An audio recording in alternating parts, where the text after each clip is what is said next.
બાજરાનો રોટલો બાળકોને ખવડાવો બહુ જ અઘરું કામ. ખાય જ નહીં, ગમે એટલા ફાયદા સમજાવો નહીં ખાય. મારા બાળકો તો આવું કરે છે, તમારા બાળકો આવું કરે છે, તો તેને બાજરો ખવડાવવા માટે નવા નવા આઈડિયા વિચારવા પડે.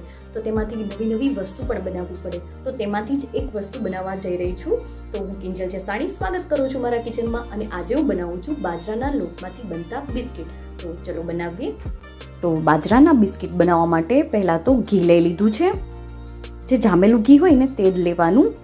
80 ગ્રામ લીધું છે. હવે તેમાં ખાંડ નાખીશું. ખાંડ લીધી છે મેં 86 ગ્રામ. મારે થોડા વધારે ગળ્યા કરવા હતા એટલે મેં વધારે લીધી છે. અધરવાઇઝ તમે ઘીના બરાબર જ ખાંડ લેવાની, એટલે થોડો ટેસ્ટ સારો રહે.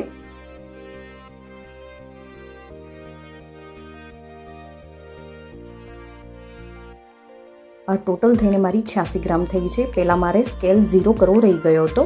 હવે આને બીટ કરી લઈશું. ઇલેક્ટ્રિક બીટર નથી તો હેન્ડ બીટરથી પણ બીટ કરી શકાય છે.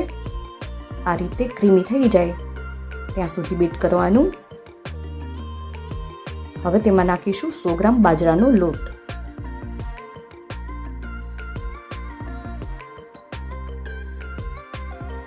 ત્યારબાદ તેમાં એડ કરીશું ચણાનો લોટ. ચણાનો લોટ મેં અહીં 20 ગ્રામ લીધો છે.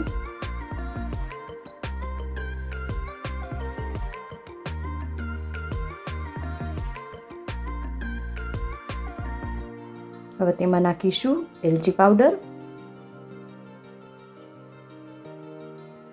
ત્યારબાદ અડધી ચમચી બેકિંગ પાવડર. હવે બધું સારી રીતે મિક્સ કરી લઈએ. હવે જોઈતા પ્રમાણમાં દૂધ એડ કરીશું અને થોડું થોડું કરીને એડ કરીશું. બધું સારી રીતે મિક્સ કરી લઈએ.